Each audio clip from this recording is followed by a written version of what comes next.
না কেন মায়ুস হবেন না, মন ছোট করবেন না। আপনার একটা সেজদা, যে সেজদা আপনি চোখের পানি ঢেলে দিয়েছেন আল্লাহর কাছে, যে আল্লাহ আমার ভুলগুলো তুমি মাফ করে দাও, আমার তওবা তুমি কবুল করো, ইনশাআল্লাহ দেখবেন ওই একটা সেজদা যদি কবুল হয়ে যায় আল্লাহ পাক আপনার সব গুনাহ মাফ করে দিবেন ইনশাআল্লাহ। হতাশ হবেন না, শয়তান হতাশ করতে চাইবে মানুষকে, শয়তান মানুষকে হতাশ করতে চাইবে। এমনকি আপনার যদি পাহাড়ের পরিমাণ ঋণ থাকে, ওই ঋণ শোধ করার ব্যবস্থা আল্লাহ পাক করে দিবেন ইনশাআল্লাহ। হতাশ হবেন না, নামাজ ছাড়েন না। আর আমি একটা কথা বারবার বলেছি, আবারও বলছি, যে চলমান যে 3G 4G নামাজগুলো চলছে এগুলো থেকে নিজেকে দূরে রাখ। সব এখন ডিজিটাল, নামাজও ডিজিটাল। দেখা যায় যে 5 মিনিটের মধ্যে 4 রাকাত নামাজ শেষ, মাশাআল্লাহ। ইমাম সাহেব যদি 10 মিনিট পড়ায় দেয় তাহলে তো তার চাকরি নট। বুঝেন না? এত তারা, আমার সময় নাই, আমরা ব্যস্ত মানুষ, এত সময় লাগে নামাজ পড়তে। ইমাম সাহেবকে বলছে, কমিটি ইমাম সাহেবকে চার্জ করছে, অথচ ইমামের উচিত তাদেরকে চার্জ করা। উল্টে গেছে এখন আর কি। ওদিকে আসবো আমি, দাসী তার মনিবকে জন্ম দেবে, মানে সমাজের ন্যায় অন্যায় ভালো মন্দ হক বাতিলের মানদণ্ড উল্টে যাবে। দাসী কখনো মনিবকে জন্ম দেয়? মানদণ্ড উল্টে যাবে। আসেন রিল্যাক্সে নামাজ পড়বেন ইনশাআল্লাহ, আল্লাহ তৌফিক দান করুন। নামাজের মধ্যে যা পড়ছেন এটাকে বোঝার চেষ্টা করতে হবে অর্থটা, তখন দেখবেন নামাজে মনোযোগ বাড়বে ইনশাআল্লাহ। তার আগে ওযুটাকে ভালো করে করবেন, তাড়াহুড়া করে ওযু করবেন, রিল্যাক্সে ওযু করেন, ওযুর অঙ্গগুলোকে সুন্দর করে ধরুন। ওযু পরিষ্কার হয় না, এই জন্য নামাজে মনোযোগ থাকে না। আর একটা বদ অভ্যাস আমারও আছে, আপনাদের সবারও আছে আমি জানি, ওযুতে আমরা যে পরিমাণ পানি খরচ করি, এই পরিমাণ পানি দিয়ে নবী সাল্লাল্লাহু আলাইহি ওয়াসাল্লাম গোসল করতেন। হ্যাঁ, আর আপনার মাথায় যত চুল আছে তার চেয়ে বেশি চুল ছিল নবী সাল্লাল্লাহু আলাইহি ওয়াসাল্লামের মাথায়। আমার আপনার দুজন তিনজনের মাথায় যত চুল আছে তার চেয়ে বেশি চুল ছিল নবী সাল্লাল্লাহু আলাইহি ওয়াসাল্লামের মাথায়। তারপরেও তিনি অল্প পানি দিয়ে গোসল করে ফেলতেন। আর আমাদের দেখবেন জারিমানের জোর যত বেশি, তার ট্যাপের স্পিড তত বেশি। দেখবেন জোরে ট্যাপ ছেড়ে দিয়ে ওযু করতেছে, একজন মানুষের গোসলের পানি দিয়ে একাই ওযু করে ফেলে। পানির লেয়ার দিন দিন নেমে যাবে আমাদের এই পাপের কারণে। কুল আরাইতুম ইন আসবাহা মাউকুম গাওরা, সূরা মুলকের শেষ আয়াত পড়ে দেখেন। বলুন হে নবী, তোমরা যদি কখনো সকালে উঠে দেখো যে পানির স্তর সব নিচে নেমে গেছে, পানি নাই, মা ইয়াতিকুম বিমাইন মাইন, কোন সেই সত্তা আছে তোমাদেরকে পানি এনে দিবে, প্রবাহমান পানি। দিন দিন ঢাকা শহর সহ বড় বড় যে সিটিগুলো আছে এগুলোর পানির লেয়ার নিচে নেমে যাচ্ছে। আমাদের অপচয়ের কারণে এমন হচ্ছে। প্রচুর পানি আমরা ওযুতে অপচয় করি। গোসল দেখবেন শাওয়ার নিচ্ছে, ওই যে আমাদের ডিজিটাল আজুজের বাথরুম যেগুলো আছে, পানি চোষা বাথরুম, মানে 10-20 বালতি পানি দিয়ে শাওয়ার নিয়ে নিবি। হ্যাঁ, আর মহিলা হলে তো কথাই নাই, আরো 10 বালতি এক্সট্রা লাগে। তো সমস্যা, ওযু ঠিক করতে হবে, তারপরে সালাতে মনোযোগ বসবে ইনশাআল্লাহ। আল্লাহ পাক আমাদেরকে সালাত বুঝে আদায় করার তৌফিক দান করুন। মনোযোগ চলে যাবে, যাওয়া আসা করবে, মনোযোগ যাওয়া আসা করবেই, কিন্তু মনোযোগ ধরে রাখার চেষ্টা করতে হবে ইনশাআল্লাহ তাআলা। আল্লাহ পাক যদি ইহসান দান করেন মনোযোগ বাড়বে ইনশাআল্লাহ। আরেকটা টিপস বলবো, সেটা হলো নামাজে সূরাগুলোর মধ্যে ভেরিয়েশন রাখতে হয়। যেমন প্রতিদিন যদি আপনি একই রকম সূরা পড়েন, আমি নিজে দেখেছি যে আপনি প্রত্যেক ওয়াক্তেই যদি একই সূরা দিয়ে নামাজ পড়ে থাকেন, দেখবেন মনোযোগটা তুলনামূলক কম পাচ্ছেন। তো এক এক রাকাতে যদি আপনি ভেরিয়েশন নিয়ে আসেন, সূরার মধ্যে ভেরিয়েশন বোঝেন তো, বৈচিত্র্য নিয়ে আসেন, আপনি দেখবেন মনোযোগ পাবে। এটা খেয়াল করে দেখেন। এবং তাসবিহ তাহলিল যেগুলো করছেন এগুলো অর্থটার দিকে যদি ফোকাস করেন মনোযোগ কিছুটা হলেও বাড়বে। আরেকটা কাজ করলে মনোযোগ বাড়বে, প্রত্যেক সিজদায় দোয়া করতে পারলে। সিজদা করছেন, শুধু সুবহান রাব্বিয়াল আলা এতটুকু উপরে উঠে যাবেন না, কমপক্ষে একটা দুটো দোয়া করেন, সিজদায়, কারণ সিজদায় সবচেয়ে বেশি দোয়া কবুল হয়। আল্লাহ রাসূল সাল্লাল্লাহু আলাইহি ওয়াসাল্লাম বলেছেন, বান্দা সিজদায় আল্লাহর যত কাছে থাকে অন্য কোনো ভাবে বান্দা এত কাছে আসতে পারবে না। এবং এখানে তোমরা বেশি বেশি দোয়া করো, নবী সাল্লাল্লাহু আলাইহি ওয়াসাল্লাম বেশি বেশি দোয়া করতে বলেছেন। দোয়ার জন্য হুজুর ডেকে এত খাওয়ানোর দরকার নাই, নিজে দোয়া করা শিখেন, নিজে দোয়া করা শিখেন। নিজের বাবার জন্য, মায়ের জন্য, আপনার আত্মীয় স্বজনের জন্য, আপনার নিজের জন্য, আপনার স্ত্রী সন্তানের জন্য, সমাজের জন্য, উম্মার জন্য, দেশের জন্য আপনি দোয়া করতে শেখেন। আপনার একটা প্রয়োজন, এই প্রয়োজনটাকে আমি বুঝতে পারবো, ওই আবেগটাকে আমার আসবে। আপনার যেটা প্রয়োজন, আপনার আবেগ আপনার আসবে। আপনার সন্তান অসুস্থ, আমি কি বুঝবো সেই ফিলিংসটা কেমন, আপনি বুঝবেন সেই ফিলিংসটা কেমন। অতএব নিজে আল্লাহর সাথে সম্পর্ক করেন। আর আপনি নিজেকে এত ছোট কেন মনে করছেন? আপনিও আল্লাহর সেই বান্দা, যে বান্দা আমি, যে বান্দা আর 10 জন মানুষ। আল্লাহ পাক আপনাকেও ভালোবাসেন, আল্লাহ পাক অবশ্যই আপনাকে ভালোবাসেন। জীবনের দীর্ঘ সময় পর্যন্ত আপনি আল্লাহকে ডাকেন নাই, আল্লাহ আপনাকে ফেলে দেয় নাই। আল্লাহ আপনাকে খাওয়ান, এখনো পড়ান, বাঁচিয়ে রেখেছেন, আল্লাহ নিয়ামত দিয়েছেন। আল্লাহ আপনাকে ভালো না বাসলে এমনি করেন? আল্লাহ পাক অপেক্ষা করছেন কবে খালি আপনি আসবেন আল্লাহর কাছে, এসে বলবেন আস্তাগফিরুল্লাহ ওয়া আতুবু ইলাইহি। আল্লাহ পাক অপেক্ষা করে বসে আছেন আপনার জন্য। আপনি কোথায় যাচ্ছেন? ফাইনা তাযহাবুন। আল্লাহ পাক বলেছেন ফাইনা তাযহাবুন, কোথায় যাচ্ছ তোমরা? কোথায় যাচ্ছেন? টাকার পিছনে, বাড়ি গাড়ি, স্ট্যাটাস, স্ত্রী সন্তান, ভোগবিলাসের পিছনে? আল্লাহ অপেক্ষা করছেন আপনার জন্য। আসেন সিজদা করেন, ওয়াসজুদু ওয়াকতারিব, সিজদা করেন, নিকটবর্তী হন। আল্লাহ আপনার জন্য অপেক্ষা করছেন। যাবেন না আল্লাহর কাছে? আল্লাহ পাক সবাইকে আল্লাহর কাছে ফিরে আসার তৌফিক দান করুন। এটাই হোক আমাদের কাছে আসার গল্প, এটাই হোক আমাদের কিসের গল্প?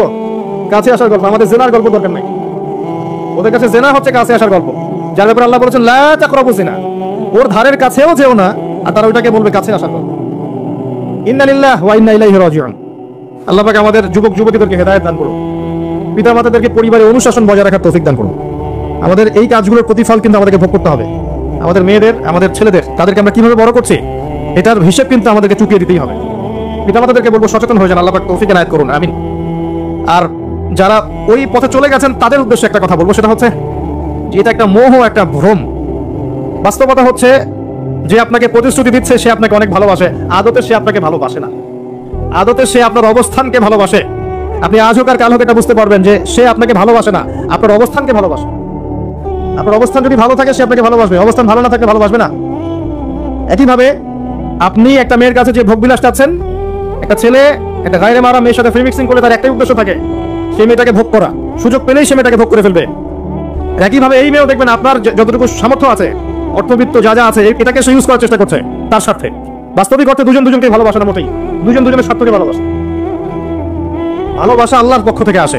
কখন আসবে? যখন আপনি হালালের উপর থাকবেন, যখন আপনি বিয়ে করবেন হালাল ভাবে। অচেনা একটা মেয়ের প্রতি দেখবেন আল্লাহ পাক এমন ডিভাইন একটা লাভ দিয়ে দিবেন, ওয়াজআলা বাইনাকুম মাওয়াজ্জাতা ওয়া রাহমা। আল্লাহ পাক তার পক্ষ থেকে উভয়ের মাঝখানে হৃদ্যতা, ভালোবাসা, মহব্বত দান করবেন। সুবহানাল্লাহ, এটা ডিভাইন আল্লাহর পক্ষ থেকে আসবে, ঐশ্বরিক। আর বাকিটা হচ্ছে ঐশাচিক, শয়তানি, প্রবৃত্তির দাসত্ব, ভোগবাদী। এগুলো খেয়াল রাখবেন। এতে করে যা হবে, আপনি একবার আপনার ইজ্জত হারাই ফেললে কখনো ফিরে পাবেন না। অদ্ভুত বিষয়, মানে এই বিষয়গুলোকে আমরা কিছু মনেই করি না। এখন আমরা কিন্তু কিছু মনেই করি না, মনে করি এটা একটা মানে সোশ্যাল কালচার। গার্লফ্রেন্ড বয়ফ্রেন্ড থাকবে, একটা সোশ্যাল কালচার। এভাবে যে কত ছেলে কত মেয়ে, লক্ষ লক্ষ কোটি কোটি নিত্যদিন জানা করছে, আল্লাহ ভালো জানে। আল্লাহ পাক আমাদের যুব সমাজকে হেদায়েত করুন, আমিন। আর যে প্রশান্তির জন্য আপনি তার কাছে যাচ্ছেন সেটা তার কাছে নাই। প্রশান্তি আছে কোরআনের কাছে, প্রশান্তি আছে নবীর সুন্নাহয়, প্রশান্তি আছে আল্লাহর জন্য সেজদায়। তার আল্লাহর জন্য আল্লাহকে স্মরণ করে আপনি কাঁদবেন, প্রশান্তি পাবেন। আল্লাহর জন্য কিছু কাজ করবেন, তার দ্বীনের কোনো খেদমত করুন, প্রশান্তি পাবেন। আল্লাহর কোরআনের 10টা আয়াত মুখস্থ করেন, মনে এমন শান্তি আসবে যেটা আপনি কোথাও পাবেন না। আমি চ্যালেঞ্জ করে বলছি আপনাকে, আপনি আল্লাহর কিতাবের আজকে গিয়ে 5টা আয়াত মুখস্থ করেন, অর্থটা পড়বেন, কয়েকবার চর্চা করেন, মানুষের শুনান, আপনি মনে এমন একটা প্রশান্তি পাবেন যেটা পৃথিবীর কোনো জায়গায় পাবেন না। এখানে প্রশান্তি এত এত বেশি মাত্রায় আসবে, যার খবর যদি ওই পশ্চিমারা জানতো তাহলে আমার কলিজায় বোম মেরে উড়িয়ে দিত। কথা বুঝতে পারেন নাই? আল্লাহর পথে চললে যে প্রশান্তিতে পাওয়া যায়, এর খবর যদি ইসলামের শত্রুরা জানতো তাহলে মুসলিমদের কলিজায় পারমাণবিক বোমা মারতো। তারা জানে না কি প্রশান্তি এখানে পাওয়া যায়। আপনি যে প্রশান্তির জন্য এখানে যাচ্ছেন এটা ওখানে নাই। কোরআনের কাছে আছে, সিজদায় আছে, নামাজে আছে, তাহাজ্জুদে আছে, আল্লাহর জিকিরে আছে। আর নেককার স্ত্রীর কাছে আপনি প্রশান্তি পাবেন। এটা আল্লাহ আপনাকে গিফট দিয়েছেন। আদম আলাইহিস সালামকে আল্লাহ পাক দিয়েছেন না? তার একাকী পথ হচ্ছিল জান্নাতে, আল্লাহ পাক সঙ্গিনী সৃষ্টি করেছেন। এখানে আপনি প্রশান্তি পাবেন, বাকিগুলো প্রশান্তির উৎস নয়। পরে দেখা যাবে ওখানে ছাকা খেয়েছে, খেয়ে তারপরে মাদক সেবন করবে, তারপরে মিউজিকের কাছে যাবে, তারপরে দেখবেন যে পতিতালয়ে যাচ্ছে, তারপরে পায়ে তো গুন্ডামি করবে, জীবনটা উশৃঙ্খল হয়ে গেল। কেউ কেউ আত্মহত্যাও করবে। কারণ হচ্ছে ওই যে শুরুতে একটা মেয়ের সাথে প্রেম করে ছাকা খেয়েছে, ওখানে প্রশান্তি ঘটেছে, শয়তানেদেরকে নিয়ে খেলেছে, একবারে দুজনের জীবন নষ্ট করে ফেলতে। আদতে কি হলো? মুসলিম উম্মাহ থেকে দুইজন নক্ষত্র ধরে গেল। হয়তো ওই যুবককে দিয়ে দিনের কোনো খেদমত হতো, এখন আর হলো না। হয়তো ওই যুবক তার যৌবনকালটা ইবাদত করে কাটাতে পারতো, আরো সে ছায়া ছায়া পেতো, আর পেল না। শয়তান সাকসিড, শয়তান জিতে গেল। এই হচ্ছে বাস্তবতা। বাস্তবতা বোঝেন, আল্লাহর কাছে ফিরে আসেন, আল্লাহ আপনার অপেক্ষা করছেন। আসবেন না আল্লাহর কাছে? এটাই হোক আল্লাহর কাছে আমাদের কাছে আসার গল্প। আল্লাহ পাক আমাদেরকে তৌফিক দান করুন, আল্লাহুম্মা আমিন। তো সুন্নতের কথা বলতে গিয়ে আসলাম। নবী সাল্লাল্লাহু আলাইহি ওয়াসাল্লামের সুন্নাহ আমরা যেন আমাদের সামগ্রিক জীবনে পালন করার চেষ্টা করি, আল্লাহ পাক চেষ্টাটা যেন কবুল করেন, আমিন। এরপরে আছে সালাতের কথা, তারপরে আছে আপনার যাকাতের কথা। নিসাব পরিমাণ সম্পত্তি হয়ে গেলেই যাকাত দিতে হবে। এটা নফল কিছু নয়, ফরজ জিনিস। যদি আপনি সামর্থ্যবানদের যাকাতগুলো কালেক্ট করতে পারতেন, কেউ যদি পারতো, দেখতেন এই যাকাতের অর্থগুলো দিয়ে এত এত মানে বিগ বিগ প্রজেক্ট করা যেত যেটা আপনি কল্পনা করতে পারবেন। এটা কিন্তু নফল কিছু নয়, দিতেই হবে, বাধ্যতামূলক। যাকাত আল্লাহ পাক এই জন্য ফরজ করেছেন যাতে করে সমাজের মধ্যে ধনী এবং গরিবের সাম্য বজায় থাকে। এটা গরিবের হক। যাদের উপর যাকাত ফরজ হয়েছে তারপরও যাকাত দিচ্ছে না, এদের সম্পত্তিগুলোকে আল্লাহ পাক কিয়ামতের দিন গলাবেন, মানে ধাতুতে পরিণত করে গলাবেন, গলিয়ে কপালে, গালে, পিঠে, চেহারায় লেপটে দিবেন। বলেন নাউজুবিল্লাহ। সূরা তাওবা পড়ে দেখেন, সূরা তাওবার মধ্যে এটা আছে। সম্পত্তি গলানো হবে, গলে একটা সোনা, তামা, ব্রোঞ্জ এগুলো গলালে কেমন হবে? এগুলো উত্তপ্ত করে যদি গায়ে লাগিয়ে দেওয়া হয় কেমন শাস্তি হবে? বলা হবে এটাই সেই তোমার সম্পদ যা তুমি সঞ্চয় করেছিলে, আজকে এটা আযাব ভোগ করো। নাউজুবিল্লাহ। এটা সমাজের সাম্য বজায় রাখে, গরিব আর ধনীর মধ্যে একটা ব্যালেন্স বজায় রাখে। এটা গরিবের হক। যখন আমরা যাকাত দিব না, গরিব মানুষের মাথাপিছু যে মানটা আছে জীবনযাত্রার আরো কমে যাবে। এটাতে শুধুমাত্র একটা রাষ্ট্রীয় উপকার হয় না, ব্যক্তি পর্যায়ে উপকার হয়। যখন ব্যক্তি পর্যায়ে যাকাত চলে যাবে সবার হাতে হাতে, দেখবেন আজকে যে খেতে পারছে না সে কালকে দুবেলা খেতে পারবে ইনশাআল্লাহ। আর অনেক মুসলিম আছি আমরা যারা সালাত পড়ে যাকাত দিই না, আছি না? যাকাতকে আমরা ফরজ মনে করি না। যদি বলা হয় ইসলামের 5টা পিলার বলেন, বলবে কালিমা, নামাজ, রোজা, হজ, যাকাত। যাকাত সবচেয়ে শেষে, তাই না? যাকাতকে পাঠাইছে সবচেয়ে শেষে, অথচ আল্লাহ বলেছেন কালিমা, তারপরে সালাত, তারপরে যাকাত, তারপরে সাওম, তারপরে হজ। যাকাতকে গুরুত্ব দিন, এটা ইসলামিক অর্থনীতির মূল ভিত্তি। যাকাতের উপরে আল্লামা তাকি উসমানী শাইখের একটা বই আছে, এই বইটা পড়তে পারেন, অত্যন্ত চমৎকার। যাকাত নিয়ে বিস্তারিত আলোচনা করা হয়েছে এবং যাকাত কিভাবে মানবতার উপকার করবে এটা বলা আছে। আজকে এটা টপিক না, আমি না হলে অনেক লম্বা কথা বলতে পারতাম। আল্লাহ পাক আমাদের সবাইকে যাকাত দেওয়ার তৌফিক দান করুন, আমিন। এরপরে সাওমের কথা বলেছেন, সাওম ইনশাআল্লাহ সামনে আসবে, আমরা সবাই রাখবো। আল্লাহ পাক আমাদের সবাইকে 30টা সাওম, পুরো মাস সাওম রাখার তৌফিক দান করুন, আমিন। এবং সাওমটা শুধু না খেয়ে থাকা, পিপাসার্ত থাকার নাম নয়, বরং আল্লাহ পাকের যাবতীয় নিষেধ ছেড়ে দেওয়ার নাম কিন্তু সাওম। এটা একটা হিজরত, মানে আল্লাহ পাক যত বিষয় নিষেধ করেছেন এগুলোকে ছেড়ে দেওয়ার নাম কিন্তু রোজা বা সাওম। শুধু না খেয়ে থাকার নাম সাওম নয়। না খেয়ে থেকে কেউ যদি গালি দেয়, গীবত করে, সুদ খায়, জিনা করে, তাকে রোজা হবে? হবে না। আল্লাহ পাকের নিষেধগুলো বর্জন করলে পরে রোজা হবে ইনশাআল্লাহ। এর উদ্দেশ্য কি? তাকওয়া অবলম্বন করা। কুতিবা আলাইকুমুস সিয়াম কামা কুতিবা আলাল লাযিনা মিন ক্বাবলিকুম লাআল্লাকুম তাত্তাকুন। উদ্দেশ্যটা কি? লাআল্লাকুম তাত্তাকুন। আল্লাহ পাকের নিষেধ না ছাড়লে কি কেউ তাকওয়া অবলম্বন করতে পারবে? অতএব সিয়ামের মূল উদ্দেশ্য কি? তাকওয়া অবলম্বন করা, আল্লাহ পাকের যাবতীয় নিষেধগুলোকে বর্জন করা। আল্লাহ পাক আমাদেরকে সিয়াম রাখার মতো রাখার তৌফিক দান করুন। রমজান মাসে আমরা ইফতার করাবো বেশি বেশি ইনশাআল্লাহ। বেশি বেশি মানুষকে ইফতার করাবেন, বেশি বেশি নফল দান সাদাকা করবেন, যাকাতগুলো দিয়ে দিবেন। রমজান মাসে কিয়ামুল লাইল করবেন, তারাবি নামাজ সুন্দর করে লম্বা করে পড়বেন। রাকাত সংখ্যা নিয়ে ঝগড়া করেন না। আমরা যে কাজগুলো করি ঝগড়াটা বেশি করি। কোয়ালিটি দেখবেন আল্লাহ, কোয়ালিটি, কোয়ান্টিটি না। নামাজটা কেমন কোয়ালিটি সম্পূর্ণ ছিল। এবং এই রমজান মাসে সবচেয়ে বেস্ট নিয়ামা হচ্ছে কোরআন। এই মাসে কি হয়েছে? কোরআন নাজিল হয়েছে। কোরআনকে সম্মানিত হবে। যারা কোরআন তেলাওয়াত করতে জানি না, রমজান মাসে শিখতে হবে। যারা জানেন তারা খতম দিবেন, তেলাওয়াত করবেন, খতম দিবেন। যারা আরো ভালো জানেন তারা গবেষণা করবেন, পুরো কোরআনটা গবেষণা করবেন, পাওয়া যাবে ইনশাআল্লাহ। আল্লাহ পাক সবার আগে আমাকে, অতঃপর আপনাদের সবাইকে তৌফিক দান করুন, আমিন। এবং দ্বীনের জন্য তালিম করবেন, ঈমানের আলোচনা করবেন, মসজিদে দার্স দিবেন, ইফতার করাবেন, গরিবদেরকে সাদাকা করবেন, ওসর দিবেন, ফিতরা আদায় করবেন। রমজান মাসটাকে একটা ইসলামের ইবাদতের সংস্কৃতি বানিয়ে ফেলবেন। রমজানের প্রতিটা মোমেন্টকে কাজে লাগানোর চেষ্টা করবেন। আল্লাহ পাক সবাইকে তৌফিক দান করুন, আল্লাহ। ইফতার একসাথে করবেন, বাসায় সবাই একসাথে ইফতার করবে। একটা কমিউনিটি, একটা মানে কি বলবো, ইসলামের উৎসব যেন বিরাজ করে। পরিবারের ছোটরা দেখবে যে রমজানে আমরা সবাই একসাথে ইফতার করি। একটা বড় থাল কিনবেন বাসায়, এই বড় থালে খাওয়া কিন্তু সুন্নাত। একটা বড় থাল যেখানে পরিবারের সবাই সদস্য মিলে খাবেন। বাচ্চা কাচ্চা, ছোট ছোট বাচ্চারা দেখে দেখে বড় হবে যে আমরা রমজান মাসে বাবা মা সবার সাথে বসে খেয়েছি। এবার ওদেরকে হাদিয়া দিবেন, রোজা রাখলে উৎসাহিত করবেন, রোজা রাখলে গিফট দিবেন, হাদিয়া দিবেন। আম্মু তোমার বয়স যদিও রোজা ফরজ হয় নাই, রাখার চেষ্টা করো, যদি রাখতে পারো তাহলে আমি তোমাকে একটা গিফট কিনে দেবো। রাখতে উৎসাহিত করেন, দেখবেন ইনশাআল্লাহ এই চর্চাগুলো পরবর্তীতে ওদের মধ্যে তাকওয়া নিয়ে আসবে ইনশাআল্লাহ। আমাদের মনে আছে আমরা যখন ছোট, রোজা ফরজ হয় নাই, আমাদের কিভাবে বকশিশ দেওয়া হতো, রোজা রাখলে 10 টাকা দেওয়া হবে। তখন অবশ্য 10 টাকার মান এখনকার 100 টাকার বেশি ছিল। আর আপনার টাকার মান দিন দিন কমবেই, কারণ ইসলামিক কারেন্সি যারা বোঝে না তারা এগুলো সম্পর্কে বিরূপ মন্তব্য করতে পারে। বাট আমরা জানি যে একটা সভ্যতা মানুষের সম্পদ চুষে খাচ্ছে এবং ডে বাই ডে এটা হতেই থাকবে। যাই হোক, ওই টপিক আর গেলাম না। তো আমাদেরকে পুরস্কৃত করা হতে হবে, উৎসাহিত বোধ করতাম। কয়টা রেখেছি? 7টা, তারপরের বছর 10টা, তারপরের বছর 15টা। এভাবে করতে করতে দেখবেন আপনার বাচ্চা রোজা রাখা শিখে যাবে। এবং সাওম রাখলে শরীরের কোনো ক্ষতি নাই, উপকার ছাড়া। ক্ষতি আছে? কোনো ক্ষতি নাই, কোনো ক্ষতি নেই উপকার ছাড়া। সবচেয়ে বড় কথা হচ্ছে যারা খেতে পারে না ওদের ফিলিংসটা আপনি বুঝতে পারবেন। আপনিও বুঝতে পারবেন যে না খেয়ে থাকা এটা কেমন। আল্লাহ পাক যে খাওয়াচ্ছেন আমাকে, এটা কত বড় নিয়ামত ছিল। আল্লাহ পাক আমাদের সবাইকে রমজান মাস পর্যন্ত পৌঁছে দিক এবং রমজানের 30টা সাওম পুরো মাস রমজানের যাবতীয় কাজের সাথে আদায় করার তৌফিক ইনায়াত করুন, আমিন। আর সম্ভব হলে রমজান মাসে উমরা করবেন, সম্ভব হলে রমজান মাসে উমরা করতে পারেন। এটা খুব বড় একটা ইবাদত। এটাতে যে নববী রুহানি একটা স্বাদ পাবেন, এটা কিন্তু বলে বোঝাতে পারবো না আমি, আপনি করলে পরে বুঝতে পারবেন। আল্লাহ পাক তৌফিক দান করুন সবাইকে, আল্লাহ, আমিন। এরপরে আছে সামর্থ্য হলে হজের কথা। আলহাজ টাইটেলের জন্য নয়, মানুষ আমাকে আলহাজ বলবে, হ্যাঁ, মানুষকে দেখানোর জন্য হজ, আমাকে হাজী সাহেব বলবে, এই জন্য হজ নয়। হজ করতে যাবেন ইব্রাহিমী চেতনা শিখতে। হজের কাজের মধ্যে ইব্রাহিম আলাইহিস সালামের একত্ববাদের চেতনা আছে। আরাফার মাঠে আপনি কিয়ামতের মাঠকে ফিল করবেন, সাই করবেন, তখন হাজরা আলাইহিস সালামের সেই কষ্ট ফিল করবেন। প্রত্যেকটা কাজের পিছনে ঘটনা কি এটা আপনাকে ফিল করতে হবে। পাথর মারবেন, নাস্তিকরা এগুলো মজা করে না, ঠাট্টা মশকরা করে। সন্তানকে জবাই করার যে হুকুমটা ছিল সেখানে শয়তান ধোঁকা দিচ্ছিল না? শয়তান যে প্রত্যেকটা কাজে আমাদেরকে বিভ্রান্ত করে, এই চেতনাটা ওখানে জাগ্রত হয়। প্রত্যেকটা কাজ আমাদের বাহ্যিকভাবে দেখলে হবে না, এর পিছনে ভিতরে একটা আধ্যাত্মিকত্ব থাকে, রুহানিয়াত থাকে। ওইটা বুঝতে পারলে ইসলাম বোঝা যাবে ইনশাআল্লাহ। তো হজের প্রতিটা কাজ আপনি দেখবেন ইব্রাহিম আলাইহিস সালামের সুন্নাহ, হাজরা আলাইহিস সালামের আত্মত্যাগ, ইসমাঈল আলাইহিস সালামের ঘটনা, কিয়ামতের মাঠ, দোয়া কবুলের মাঠ, তাওয়াফ, এই প্রত্যেকটা বিষয় আপনার ক্ষুদ্রত্ব, আল্লাহর বিশালত্ব, এগুলো আপনাকে বুঝিয়ে দিবে। শুধু আল্লাহর টাইটেলের জন্য নয়, বরং আল্লাহর কাছে আত্মসমর্পণ করার জন্য, প্রকৃত ইসলাম বোঝার জন্য হজ করবেন। আল্লাহ পাক তৌফিক দান করুন। দোয়া করে আল্লাহ পাক সবাইকে জীবনে অন্তত একটা বার হজ করার তৌফিক দান করেন, আমিন। এটা প্রথম প্রশ্ন ছিল। দ্বিতীয় প্রশ্ন তিনি করছেন কোন ব্যক্তি? ওই যে ভদ্র বা সাদা জামা পরা ব্যক্তি, মনে আছে? ভুলে গেছেন? সে কোথায় বসে আছে?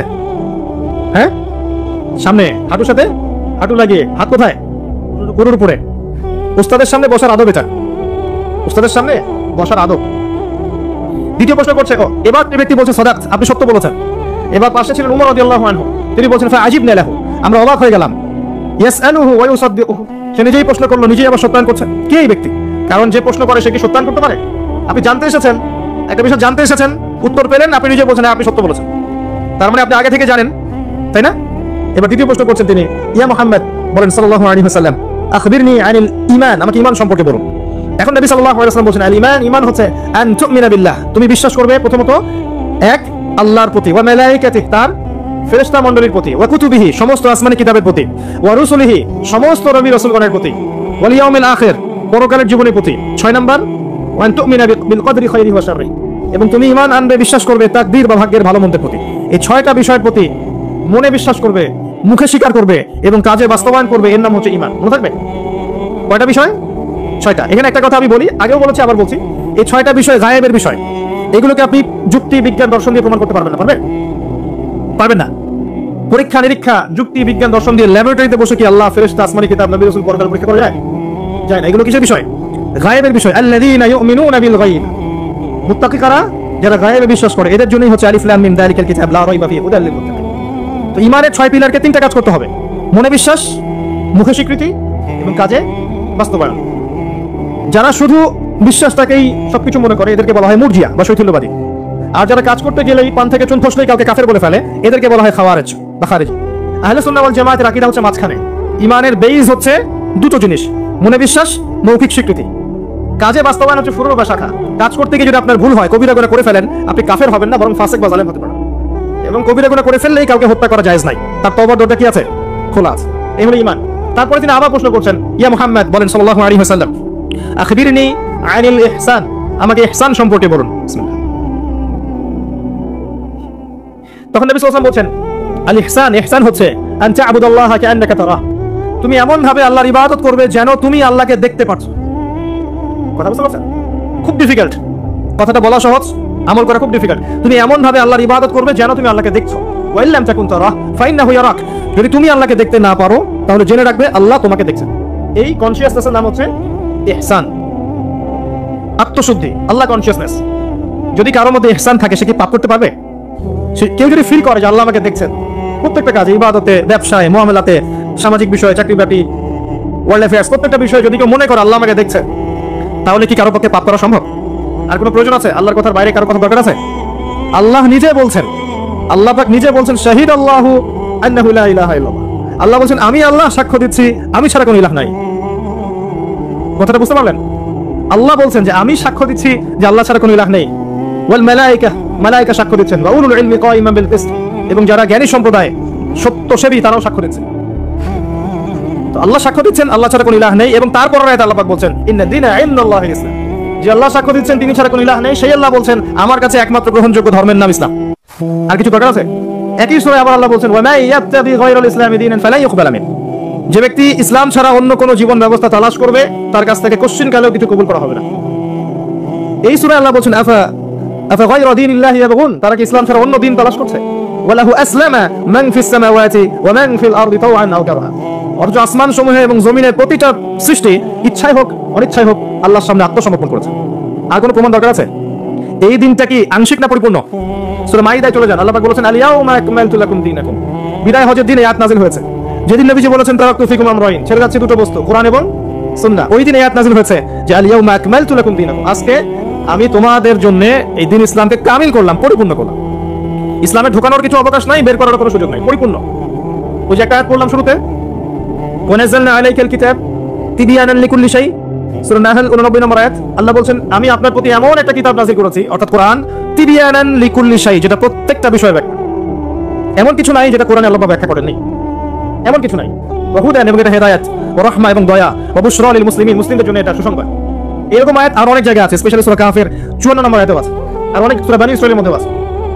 সবগুলো বললে আমাদের টাইম চলে যাবে, অল্প করে বলছি। তো আল্লাহ বলছেন কোরআন এবং সুন্নাহে সবকিছু ব্যাখ্যা করা আছে, এবং এই দুটো হচ্ছে ইসলামের দুটো মেইন পিলার। এই দুটার উপরে দিন ইসলাম পরিপূর্ণ, ঢুকানোর কোনো সুযোগ নাই, বের করার সুযোগ নাই। ইসলাম কি শুধু ইবাদত করতে শেখায়, না আপনার পরিবারের চর্চাও শেখায়? ইসলামে কি শুধু পারিবারিক হেদায়েতই আছে, না সামাজিক হেদায়েতও আছে? শুধু কি সামাজিক আছে, নাকি রাষ্ট্র এবং অর্থনৈতিক আছে, নাকি সবই আছে? উত্তর কোনটা? সব আছে, এটা মেনে না। এখন আমল করতে গিয়ে যদি আপনি না পারেন সেটা আলাদা বিষয়।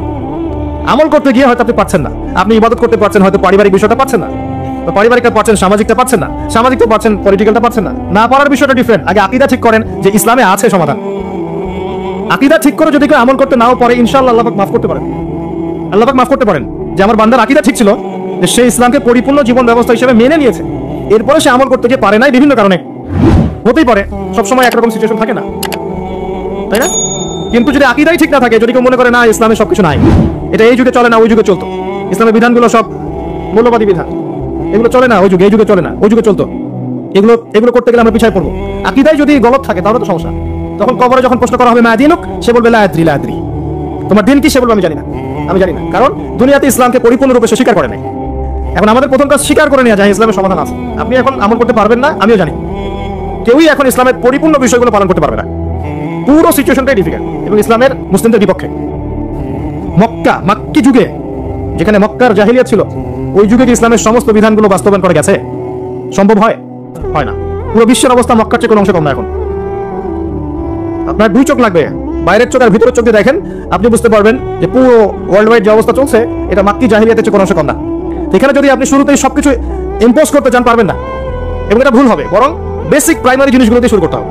নামাজ দিয়ে শুরু করেন, জ্ঞান চর্চা দিয়ে শুরু করেন, ইত্তেবায়ে সুন্নাহ দিয়ে শুরু করেন, পারিবারিক আদর্শ সুন্দর করার দিক দিয়ে শুরু করেন, সামাজিক কাজ করেন, বেসিক জিনিসে শুরু করেন। আগে যদি চলে যান খেলাফতে প্রতিষ্ঠা করব, বড় বড় টার্মগুলো আগে ইউজ করেন, আপনি ভুল করেন। তার বেস ঠিক নাই। একটা বাড়ি বানাবেন যার ভিত্তি নাই, এখানে 10 তলা 20 তলা উঠবে না। বেসিক আপনার আমার সমাজের বেশিরভাগ মানুষ দেখবেন নামাজ পড়ে না, ম্যাক্সিমাম পড়ে না নামাজ। ম্যাক্সিমাম ছেলে মেয়ে দেখবেন কোরআন পড়তে পারে না, তেলাওয়াত করতে পারে না। নবী সাল্লাল্লাহু আলাইহি ওয়াসাল্লামের জীবনে কখনো পড়েও দেখে নাই। তো বেসিক যখন ঠিক নাই, তখন কি এই জেনারেশন কি আপনি ইসলামের বড় বিজয় কামনা করছেন? হবে না। শুরু থেকে কাজ করতে হয়। যাই হোক, ইসলামের বাইরে কিছু নাই আল্লাহর কাছে। যদি কেউ তালাশ করে তাহলে সে ভুল করবে। এখন এই ইসলামের পিলার নবীজি বলেছেন 5টা। কয়টা? প্রথমে তাওহীদ, এক আল্লাহকেই সৃষ্টিকর্তা, পালনকর্তা, রিজিক দাতা, সন্তান দাতা, ভালো মন্দের মালিক, বিধান দাতা, এভরি সিঙ্গেল সেক্টরে আল্লাহকে ইলাহ বলে মানা, এর নাম হচ্ছে তাওহীদ। এর বাইরে কেউ যদি মনে করে আল্লাহ ছাড়া অন্য কোন ইলাহ আছে, নাউযুবিল্লাহ, বা আল্লাহ আছেন অন্য ইলাহ আছে, আল্লাহ ছাড়া কারোর জন্য সিজদা করে, অন্য কারোর কাছে দোয়া করে, অন্য কারোর জন্য নজর মানত করে, আল্লাহ ছাড়া অন্য কারোর নামে কসম করে, অন্য কারোর নামে কুরবানি করে, ইত্যাদি ইত্যাদি, আল্লাহকে বাদ দিয়ে গায়রুল্লাহর ইবাদত করে, তাহলে শিরক হয়ে যাবে। কি হয়ে যাবে? আর শিরকের পাপ থাকা অবস্থায় বিনা তাওবায় যদি কেউ মারা যায়, 99% সম্ভাবনা হচ্ছে এই ব্যক্তি জাহান্নামে যাবে, কোনো সুযোগ নাই। সূরা নিসা আল্লাহ পাক বলেছেন, ইন্নাল্লাহা লা ইয়াগফিরু আন ইউশরাকা বিহি ওয়া ইয়াগফিরু মা দুনা যালিকা লিমান ইয়াশা। আল্লাহ পাক তার সাথে শিরকের গুনাহ মাফ করেন না, এছাড়া যে কোনো গুনাহ যাকে ইচ্ছা মাফ করতে পারেন। শিরক থাকলে সে মান রব্বকে উত্তর দিতে পারবে না। আরেকটা মুহাম্মদুর রাসূলুল্লাহ, অর্থাৎ আপনাকে আমল করতে গিয়ে, ইবাদত করতে গিয়ে একজন ব্যক্তিকে রোল মডেল মানতে হবে। তিনি হচ্ছেন কে? মুহাম্মদ রাসূলুল্লাহ সাল্লাল্লাহু আলাইহি ওয়াসাল্লাম। জীবনের প্রতিটা কাজ তার মতো করে করার চেষ্টা করতে হবে। আপনার বাথরুম থেকে নিয়ে করে সবকিছু, ঘুমানো থেকে শুরু করে, ঘুম থেকে ওঠা, বাথরুমে যাওয়া, খাওয়া দাওয়া, আপনার পোশাক পরিচ্ছদ, আপনার কথাবার্তা, চলাফেরা, পরিবার, ব্যবসা, এভরি সিঙ্গেল সেক্টর আপনাকে নবী সাল্লাল্লাহু আলাইহি ওয়াসাল্লামের সুন্নাত মতো করার চেষ্টা করতে হবে। চেষ্টা করতে হবে। আমি আবারও বলছি, আমি জানি আপনি পারবেন না, আমিও পারবো না। 100% আপনি পারবেন না, এটা সম্ভব না। 100% কে দাবি করতে পারবে যে আমি সুন্নাতের উপর আছি? পারবে না। কিন্তু চেষ্টা, আল্লাহ পাক কি দেখবেন? চেষ্টা করছে আমার বান্দা। হয়তো ঘুমাতে পারছেন, এখন আমরা ঘুমাতে পারিও না। এই যে এখন আমাদের ঘুমানোর কথা, এখন এক ঘুম দিয়ে ওঠার কথা, এশার নামাজ কখন পড়ছি? 8টা 8:30, এখন বসে বসে ওয়াজ করছে, জানি না এই ওয়াজে কি ফায়দা হবে। সত্যিকার অর্থে এখন আমাদের ঘুমানোর কথা ছিল। ট্রেডিশনগুলো এমন হয়ে গেছে, আমরা ঘুমাচ্ছি রাত 3টা। কি বলবো, আসলে সবাই এর মধ্যে পড়ে গেছে, আমি আপনি সবাই। এমন একটা সিস্টেম চলছে যে দিন রাতের জায়গায় চলে আসছে, রাত দিনের জায়গায় চলে গেছে। খেয়াল করে দেখেন, নবী সাল্লাল্লাহু আলাইহি ওয়াসাল্লাম রাতে তাড়াতাড়ি ঘুমাতেন, শেষ রাতে উঠতেন, ইবাদত করতেন, ফজরে একটা রিফ্রেশিং মাইন্ডে তিনি সকাল করতেন। আর আমাদের খেয়াল করে দেখেন, আমরা এই জেনারেশন যারা আছে বেশিরভাগই দেখেন লেট নাইট। এটা ইলম বা প্রজ্ঞা বা বসিরা অথবা আল্লাহর নূর।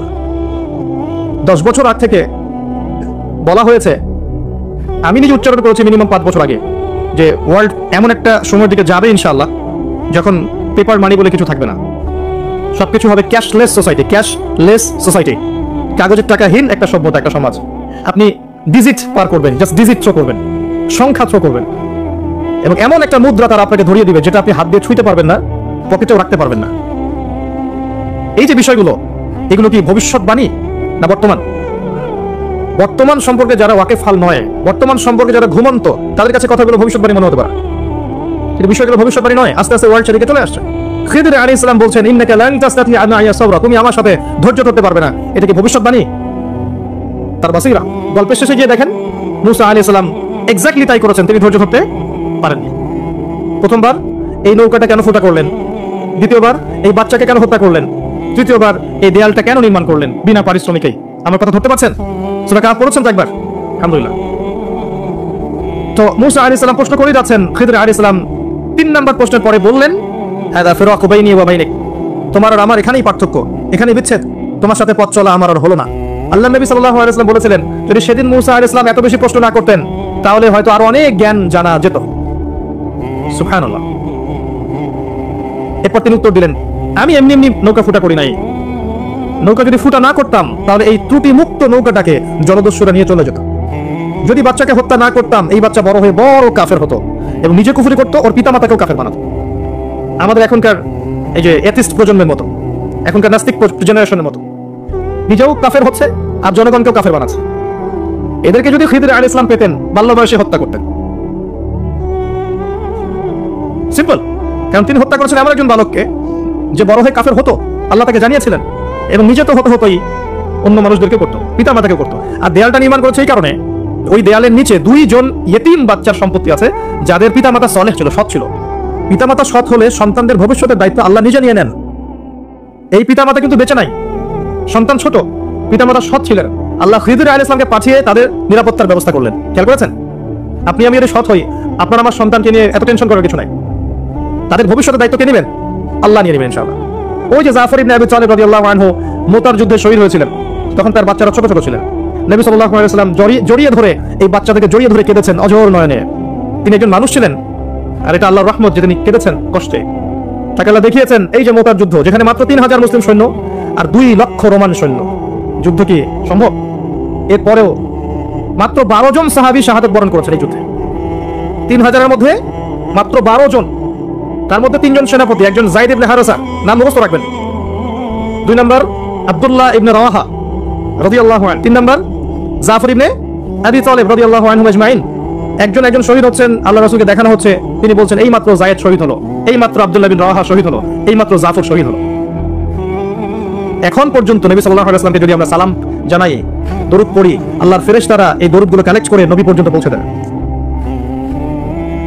তো জাফর রাদিয়াল্লাহু আনহুর শাহাদাতের সময় নবী সাল্লাল্লাহু আলাইহি ওয়াসাল্লাম খুব কষ্ট পেয়েছেন, মনক্ষুণ্ণ হয়েছেন, কিছুক্ষণ পরে আবার মুচকি হেসেছেন। তখন সাহাবীরা জিজ্ঞাসা করেছেন যে আপনি হাসছেন কেন ইয়া রাসূলুল্লাহ সাল্লাল্লাহু আলাইহি ওয়াসাল্লাম? নবীজি বলছেন সাল্লাল্লাহু আলাইহি ওয়াসাল্লাম, আমি এইমাত্র দেখলাম জাফর আমাকে সালাম দিয়ে গেছে, এইমাত্র দেখলাম যে তাকে তার 2 কাটা হাতের বিনিময়ে আল্লাহ পাক 2টা জান্নাতের পাখা দিয়েছেন, এবং এটা দিয়ে সে জান্নাতে ঘুরে বেড়াচ্ছে এবং ফল খাচ্ছে। তার বাচ্চাদেরকে নবী সাল্লাল্লাহু আলাইহি ওয়াসাল্লাম আদর করেছেন, কেড়েছেন। ওই বাচ্চা বড় হয়ে পরবর্তীতে তার বাবা যে পথের পথিক ছিল, তারাও সেই পথের পথিক হয়েছেন। তাদের বাচ্চার ভবিষ্যৎ নিয়ে টেনশন করতে হয়েছে? হয়নি। পিতামাতা সৎ হলে বাচ্চা কাচ্চার ভবিষ্যতে টেনশন করতে হয় না।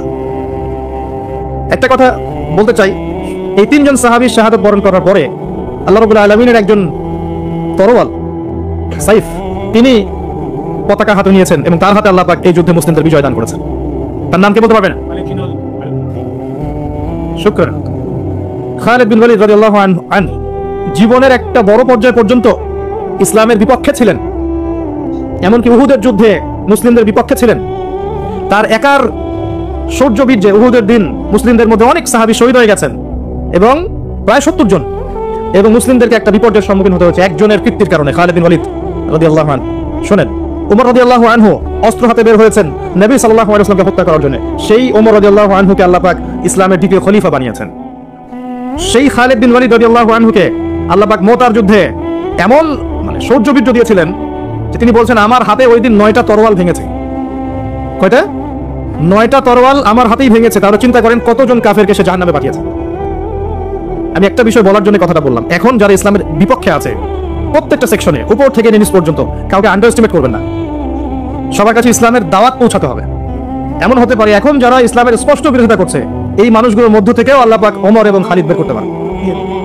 ইসলাম সাম্প্রদায়িকভাবে দাওয়াত দিবেন, আমভাবে সবার কাছে ইসলামের দাওয়াত পৌঁছে দেওয়ার চেষ্টা করতে আল্লাহ পাক তৌফিক দান করেন। খিদির আলাইহিস সালাম 3টা কাজের কারণ ব্যাখ্যা করলেন। এখান থেকে আপনার দৃষ্টিভঙ্গিটা হচ্ছে এমন, নবী মুসা আলাইহিস সালাম বাহ্যিক চোখ দিয়ে দেখেছেন, আর খিদির আলাইহিস সালামের কাছে আল্লাহর নূর, প্রজ্ঞা এবং বাসীরা ছিল। কথা কি বুঝতে পারছেন? নবী মুসা আলাইহিস সালামের কাছে বাহ্যিক চোখে আপাত দৃষ্টিতে মনে হয়েছে এটা খারাপ, এটা ঠিক নয়, এটা অনুচিত, কিন্তু খিদির আলাইহিস সালাম দূর পর্যন্ত দেখতে পাচ্ছিলেন এবং তিনি প্রত্যেকটা বিষয়ের গ্রহণযোগ্য কারণ ব্যাখ্যা করেছেন। দৃষ্টিভঙ্গি হচ্ছে আপনার এমন, এই জামানায় যদি আপনি ফিতনা থেকে বাঁচতে চান, আপনি যদি ফিতনাময় পরিবেশে সমস্যাগুলো ফাইন্ড আউট করতে চান, করণীয় ফিক্স করতে চান, বাহ্যিক চোখ দিয়ে সবকিছু দেখলে হবে না। খিদর আলাইহিস সালামের মতো হৃদয়ের চোখ উন্মুক্ত করতে হবে, হৃদয়ের কান উন্মুক্ত করতে হবে এবং কলব দিয়ে উপলব্ধি করার চেষ্টা করতে হবে। আল্লাহ পাক তৌফিক এনায়েত করুন। সূরা কাহফ এই দৃষ্টিভঙ্গি নিয়ে পড়ার চেষ্টা করবেন। ইসলাম, বর্তমান বিশ্ব, বর্তমান অর্থনীতি, বর্তমান রাজনীতি, বর্তমান পরিস্থিতি, ফিতনা ফাসাদ সবগুলোকেই শুধু বাহ্যিক চোখ দিয়ে দেখলে আপনি ভুল করবেন। বাহ্যিক চোখ দিয়ে দেখা শিখিয়েছে পশ্চিমা সভ্যতা। তারা মানব জাতিকে শিখিয়েছে যে জ্ঞান সেটাই যেটা পরীক্ষা নিরীক্ষা পর্যবেক্ষণের মাধ্যমে লাভ করা যায়, এর বাইরে জ্ঞানের কোনো অস্তিত্ব নেই। কাদের সুন্নাহ? সূরা বাকারাতেই আছে, ওয়াইজ কুলতুম ইয়া মূসা, যখন তোমরা বলেছিলে হে মূসা, লান নুমিনা লাক হাত্তা নারাল্লাহা জাহরা, ততক্ষণ পর্যন্ত আমরা তোমার প্রতি ঈমান আনবো না যতক্ষণ আল্লাহকে চাক্ষুষ দেখছি আমরা। এই যে চাক্ষুষ দেখার দর্শন কোথেকে আসছে? ওদের থেকেই আসছে। এখনো পৃথিবীতে ওরাই এই দর্শন দিয়ে যাচ্ছে। আর দর্শন সম্পর্কে আমার চেয়ে তারা ভালো জানে না, আমি তাই মনে করি। এই সাবজেক্টে আমি নিজে পড়াশোনা করেছি। তাদের দর্শন আমি আপনাকে খুব সুন্দর করে ব্যাখ্যা করতে পারবো ইনশাআল্লাহ। তাদের দর্শন এটা, তারা পুরো বিশ্বকে শিখিয়েছে, বুঝিয়েছে চাক্ষুষ যা দেখবেন সেটাই সত্য। যেমন আপনি চাক্ষুষ দেখছেন যে মানুষ মঙ্গল গ্রহে যাচ্ছে, পানির সন্ধান করছে, অতএব আপনি বিশ্বাস করে নেন যে পৃথিবী টিকুক আর না টিকুক আমরা ভবিষ্যতে মঙ্গল যাচ্ছি ইনশাআল্লাহ। এবং বিভিন্ন গ্রহে তারা প্রাণের সন্ধান করছে এবং আমাদেরকে বোঝাচ্ছে এলিয়েন আছে বিভিন্ন গ্রহে। এলিয়েনে তারা বিশ্বাস করবে, কিন্তু মালায়েকা আল্লাহর ফেরেশতা তারা বিশ্বাস করবে না। কারণ কি? আল্লাহর ফেরেশতা চোখে দেখা যায় না। আর কিছু কিছু প্রাণীকে ওরা এলিয়েনের শেপ দিয়েছে, এটা চোখে দেখা যায়, শুনলাম, জানি না ঘটনা সত্য না মিথ্যা। আর আমি মনে করে নেই যে তারা যতগুলো কথা বলে তার 90% কথাই মিথ্যা বলে। ঠিক ওই রকম যে আয়াতুল কুরসি পড়ে ঘুমাতে হয়, আয়াতুল কুরসি পড়ে ঘুমাতে হয়, তাহলে একজন মালাক এসে আপনাকে পাহারা দিবেন, হেফাজত করবেন। এই হাদিসটাকে বর্ণনা করেছে, বলেন ইবলিস। হ্যাঁ, নবী করিম সাল্লাল্লাহু আলাইহি ওয়াসাল্লাম বলেছেন সে যা বলে সে সব কথা মিথ্যাই বলে, কিন্তু এই কথাটা সে সত্য বলেছে। তো তাদের ব্যাপারে আমার দৃষ্টিভঙ্গি এরকম। তো চাক্ষুষ যা দেখবে তাই বিশ্বাস করবে। এই কারণে সারা বিশ্বে এমন একটা দর্শন সৃষ্টি করেছে যে মুসলিমদের মধ্যে এখন ব্রেইন ওয়াশিং ফিলোসফি চলছে। মুসলিমরাও চাক্ষুষ না দেখলে কিছু বিশ্বাস করতে চায় না। স্পেশালি এই জেনারেশনকে, এই ইয়াং জেনারেশন যারা আছে, এদেরকে বোঝানো একটা বিষয় খুব কঠিন, কারণ তারা চাক্ষুষ দেখতে চায়, প্রমাণ চায়, এভিডেন্স চায়। যেমন শিখিয়ে দিয়েছে এই মহাবিশ্ব সৃষ্টি হয়েছে বিগ ব্যাং থেকে, তাই না? মহাবিস্ফোরণ থেকে, এর বাইরে তারা কিছু বিশ্বাস করবে না। কিন্তু আমরা যখন কোরআন থেকে দলিল দিচ্ছি, আল্লাহ পাক সূরা আম্বিয়া এর 30 নম্বর আয়াতে বলেছেন যে আওয়ালাম ইয়ারাল্লাযীনা কাফারু আন্না সামাওয়াতি ওয়াল আরদা কানাতা রাতকান ফাফাতাকনাহুমা, কাফেররা কি লক্ষ্য করে দেখে না যে আসমান সমূহ এবং জমিন একটা বিন্দুর মধ্যে ছিল, একসাথে ছিল, একত্রিত ছিল, ফাফাতাকনাহুমা, এরপর আমরা এটাকে পৃথক করে দিয়েছি। আমি আল্লাহ এটাকে পৃথক করে দিয়েছি। এই যে বিগ ব্যাং এর দলিল সূরা আম্বিয়া পাওয়া গেল, এইভাবে দিলে ইয়াং জেনারেশন বিশ্বাস করছে। যদি নাসা বলে যে পৃথিবী থেকে লক্ষ কোটি আলোকবর্ষ দূরে একটা গ্রহের সন্ধান পাওয়া গেছে, হীরা দিয়ে তৈরি, জহরত দিয়ে তৈরি, সোনা দিয়ে তৈরি, রূপা দিয়ে তৈরি, ওখানে হুর পরি আছে, ইত্যাদি ইত্যাদি, আগামী দিন এই বিশ্ব ঢালাও ভাবে প্রচার করবে হ্যাঁ এর ঘটনা সত্য। আল্লাহ পাক শুধু কোরআনেই নয়, তাওরাত, জাবুর, ইনজিলও বলেছিলেন যে জান্নাত একটা জিনিস আছে, মুত্তাকিদের জন্য আল্লাহ পাক প্রস্তুত করেছেন। এই সভ্যতা এটা বিশ্বাস করবে না, কারণ সে চাক্ষুষ দেখেনি এখন পর্যন্ত। এই যে দর্শন লান নুমিনা লাকা হাত্তা নারাল্লাহা জাহরা, এটা নতুন দর্শন নয়, এটা প্রাচীন দর্শন। এরা নতুনত্ব দিয়েছে, কিন্তু এখানে মনে রাখবেন আপনার ইমানের প্রতিটা পিলার অদৃশ্য বিশ্বাস। কিসে বিশ্বাস? আল্লাহ যদি চোখের সামনে থাকতেন ফেরাউনও তাকে সিজদা করত। তাহলে এই আয়াত কোথায় যেত? লিনাবলুয়াকুম আইয়ুকুম আহসানু আমালা। আল্লাহ পাক পৃথিবীতে পাঠিয়েছেন পরীক্ষা করার জন্য যে আমাদের মধ্যে আমলে কে উত্তম। আল্লাহ যদি চোখের সামনে থাকতেন, ফেরেশতারা আমাদের চোখের সামনে থাকতো, মানুষ আজরাইলকে দেখতে পায়, মালাকুল মউতকে দেখতে পায়, তাহলে কি পাপ করে? পরীক্ষা হয়। সিম্পল। এটা বোঝার জন্য পিএইচডি করার দরকার আছে। এখন এগুলো বোঝায় ইমানের 6 পিলার প্রতিটাই গায়েব। আল্লাহকে দেখতে পাই না, বিশ্বাস করতে হবে। মালায়েকাকে দেখি না, এই জায়গা মালায়েকা ঘিরে রেখেছেন, দেখি না, বিশ্বাস করতে হবে। আগের আসমানি কিতাব একটাও দেখি নাই। ইভেন অনেক মুসলিম তো কোরআনও দেখে নাই। এমনও মুসলিম আছে কোরআন দেখে নাই, জানে যে একটা কোরআন বলে একটা কিতাব আছে, বাবা মারা গেলে খুলে পড়তে হয় বা হুজুরকে ডেকে এনে পড়াতে হয়। নিজে পড়াতে তৌফিক হয় নাই, হুজুরকে ডেকে এনে পড়াতে হয়। আর এক শ্রেণীর মাশাআল্লাহ সেরকম মানুষও বের হয়েছে, কন্টাকে পড়ে দিবে, পকেট ভর্তি করে বাসা চলে আসবে। সেও চিন্তা করেছে যাক একে বাগে পাওয়ার এটা একটা বুদ্ধি। এরকম পরিণত হওয়া উচিত, যেমন সন্তান তেমন পরিণত হয়েছে। যাই হোক, আসমানি কিতাব সব আমরা দেখি নাই, বিশ্বাস করতে হবে। নবী রাসূলগণ সবাইকে দেখেছেন, আমাদের নবীকেও তো দেখি নাই, দেখেছি, বিশ্বাস করতে হবে। ওয়াল ইয়াউমিল আখির, পরকালের জীবন, কবরের আযাব, ঠিক আছে, পুনরুত্থান, মিজান, পুলসিরাত, জান্নাত জাহান্নাম দেখেছি, বিশ্বাস করতে হয়। ওয়াল কদরি খাইরিহি ওয়া শাররিহি, তাকদীরের ভালো মন্দ দেখেছি, বিশ্বাস করতে হয়। এই যে ইমানের 6 পিলার গায়েব নয়, অবশ্যই গায়েব। এই গায়েবের উপর যারা বিশ্বাস করছে এরাই হচ্ছে মুত্তাকি। যালিকাল কিতাব লা রাইবা ফি হুদাল লিল মুত্তাকিন আল্লাযীনা ইউমিনুনা বিল গায়ব। কারা মুত্তাকি? যারা এই গায়েবে বিশ্বাস করে, ইমানের 6 পিলারে বিশ্বাস করে। আসেন, এই জ্ঞানতাত্ত্বিক দর্শনটা ঠিক পড়েন আগে। জ্ঞান আল্লাহর পক্ষ থেকে আসে। কার পক্ষ থেকে আসে? ওয়াকুল হাক্কু মির রাব্বিকুম, এই সূরাতেই আছে 29 নম্বর আয়াতে। ওয়াকুল হাক্কু মির রাব্বিকুম, হক সেটাই যেটা তোমার রবের পক্ষ থেকে নাজিল হয়। সুবহানাল্লাহ। হক, সত্য, মিথ্যা, ন্যায় অন্যায়, ভালো মন্দের মানদণ্ড সেটাই যেটা তোমার রবের পক্ষ থেকে নাজিল হয়েছে। কি নাজিল হয়েছে রবের পক্ষ থেকে? মানুষের মস্তিষ্কে প্রসূত বিদ্যা, বুদ্ধি, দর্শন, কনস্টিটিউশন, কি নাজিল হয়েছে? আল্লাহর কিতাব। যখন তাওরাত নাজিল হয়েছিল, তাওরাতই ছিল হক। যখন জাবুর নাজিল হয়েছিল, জাবুরই ছিল হক। যখন ইনজিল নাজিল হয়েছে, ইনজিলই ছিল কি? হক। এখন আছে কোরআন, কিয়ামত পর্যন্ত থাকবে কি? কোরআন। তাহলে হক বাতিলের মানদণ্ড কি? হ্যাঁ, অবশ্যই এর ব্যাখ্যায় সুন্নাহ আসবেই, আসবে না? নাকি শুধু কোরআন মানবেন, সুন্নাহ মানবেন না? এক শ্রেণীর মানুষ বের হচ্ছেন এখন, শুধু কোরআন মানি, সুন্নাহ হাদিস মানি না, সুন্নাহ মানি না। এটা আরেকটা বড় ফিতনা। আল্লাহ পাক কোরআনে বলেছেন যে ওয়া মা আতাকুমুর রাসূলু ফাখুযু ওয়া মা নাহাকুম আনহু ফান্তাহু, রাসূল তোমাদেরকে যা দিয়েছেন সেটা কি করো? গ্রহণ করো। রাসূল যা থেকে নিষেধ করেছেন তা থেকে দূরে থাকো। হাদিস না মানলে কিভাবে এর উপর আমল করবে? তো এই ফিতনায় পা দিয়েন না। হাদিস আল্লাহর পক্ষ থেকেই এসেছে, এটা আলাদা কোনো উৎস থেকে আসেনি। ওয়া মা ইয়ানতিকু আনিল হাওয়া ইন হুয়া ইল্লা ওয়াহয়ু ইউহা। রাসূল সাল্লাল্লাহু আলাইহি ওয়াসাল্লাম নিজের মন গড়া কোনো কথা বলেন না, তিনি ওইটাই বলেন যে আল্লাহর পক্ষ থেকে ওয়াহী করা হয়। সো কোরআন এবং সুন্নাহ ছাড়া হকের অন্য কোনো মানদণ্ড আছে? নাই। এবার আসেন, এই কোরআন এবং সুন্নাহ যদি ইলমের মানদণ্ড হয়, জ্ঞানের উৎস হয়, তাহলে আমাদের এর উপর কিছু করণীয় আছে না? আমাদের করণীয় হচ্ছে প্রথমত আল কোরআনকে পড়তে শেখা। কি করণীয়? প্রথম, তারপরে নিয়মিত তেলাওয়াত করতে শেখা বা চর্চা করা। এরপর আমাদের কাজ হচ্ছে কোরআনের অর্থগুলোকে বোঝা, কোরআনের আদেশগুলোকে মেনে চলার চেষ্টা করা, নিষেধগুলোকে বর্জনের চেষ্টা করা, এবং কোরআনের দাওয়াত মানুষের দুয়ারে দুয়ারে পৌঁছে দেওয়ার চেষ্টা করা। আল্লাহ পাক আমাদের সবাইকে তৌফিক দান করুন। আমিন। দৃষ্টিভঙ্গি বুঝলেন, খিদর আলাইহিস সালামের মতো হওয়ার চেষ্টা করেন। এরপরে আপনি সূরা কাহফটা পড়ার চেষ্টা করেন। প্রত্যেক জুমার দিন পড়তে হয়। প্রথম দিকের আয়াতগুলো মুখস্থ করার চেষ্টা করেন, প্রথম 10, কমপক্ষে শেষের 10। কিছু আয়াত মুখস্থ করে ফেলবেন, এতে আপনার লাভ আছে। আমার পরামর্শ, সূরা বাকারার প্রথম 5টা আয়াত পড়া যাবে না?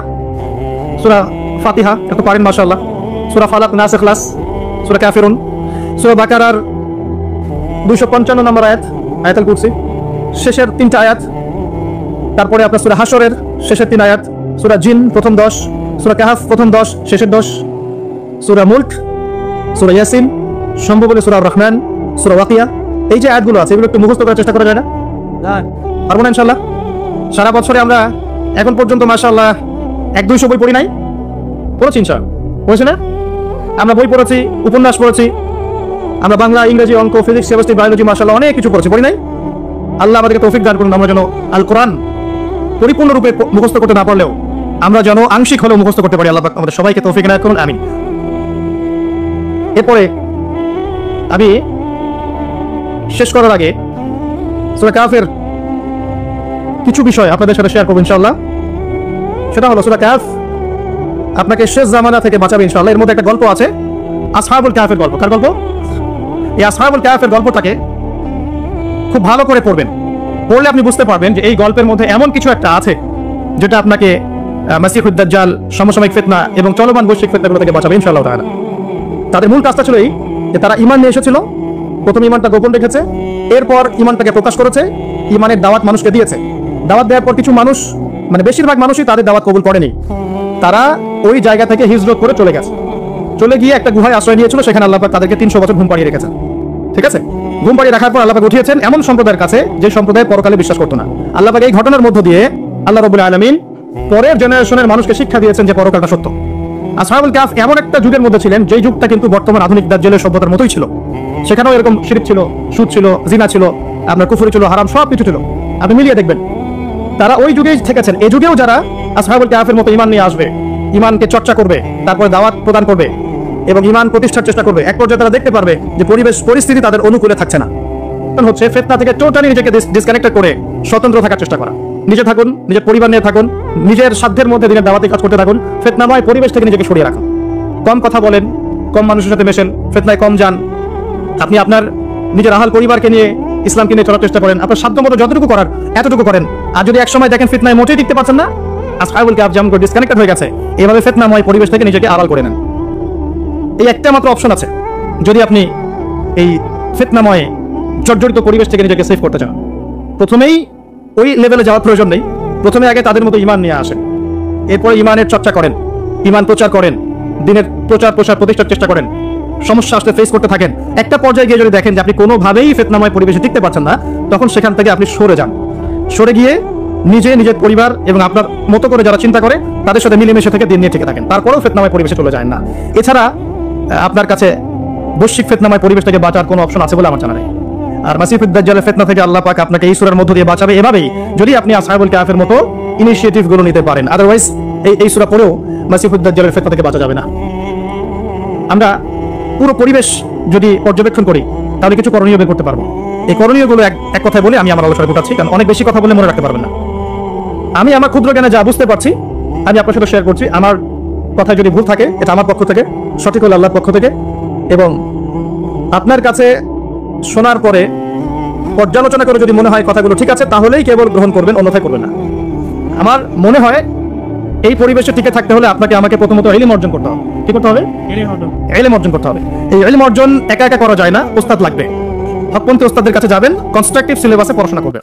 এবং আমি এই সিলেবাস নিয়ে অনেক কথাই পর্যন্ত বলেছি, এগুলো দেখে নেবেন। আপনি যেদিকেই পড়াশোনা করেন না কেন, আপনি এমনভাবে পড়াশোনাটা গুছিয়ে নেন যাতে আপনি আপনার জ্ঞান দিয়ে এই যুগের খিদির হতে পারেন। আর খিদির আলাইহিস সালাম হতে হলে শুধু বইপত্র মুখস্থ করলেই হবে না, আল্লাহর কি লাগবে? আল্লাহর নূর আর বাসিরা লাগবে। এই জন্য মনের মধ্য থেকে সমস্ত হিংসা, বিদ্বেষ, গীবত, তহমত, রিয়া, অহংকার, সমালোচনা, সংস্কৃতি ত্যাগ করতে হবে। অনেক বড় ডিগ্রি আছে দারুল উলুম থেকে, কেমব্রিজ, অক্সফোর্ড, হার্ভার্ড থেকে, মনের মধ্যে অহংকার আছে, এই মনের মধ্যে, এই কলবের মধ্যে আল্লাহর নূর কখনো আসবে না। তো আত্মশুদ্ধি অর্জন করা, তো জ্ঞান অর্জনের সাথে উস্তাদের সহবত এবং আত্মশুদ্ধি অর্জন করা। আত্মশুদ্ধি অর্জন করতে হলে বেশি বেশি ফরজের সাথে নফল করতে হবে, কোরআন তেলাওয়াত বেশি বেশি করতে হবে, বোঝার চেষ্টা করতে হবে, দান সাদাকা বাড়াবেন, রোজার পরিমাণ বাড়ানোর চেষ্টা করবেন। আপনি আরো চেষ্টা করবেন যাতে করে আপনার পরকাল কেন্দ্রিক স্মরণটা বেশি হয়, আল্লাহর জিকির বেশি করে করতে পারেন, আল্লাহ রাব্বুল আলামিনকে ডাকেন বেশি, দোয়া করেন বেশি, দেখবেন ইনশাআল্লাহ তাআলা আপনার কলব খিদর আলাইহিস সালামের মতো নূরান্বিত হবে ইনশাআল্লাহ।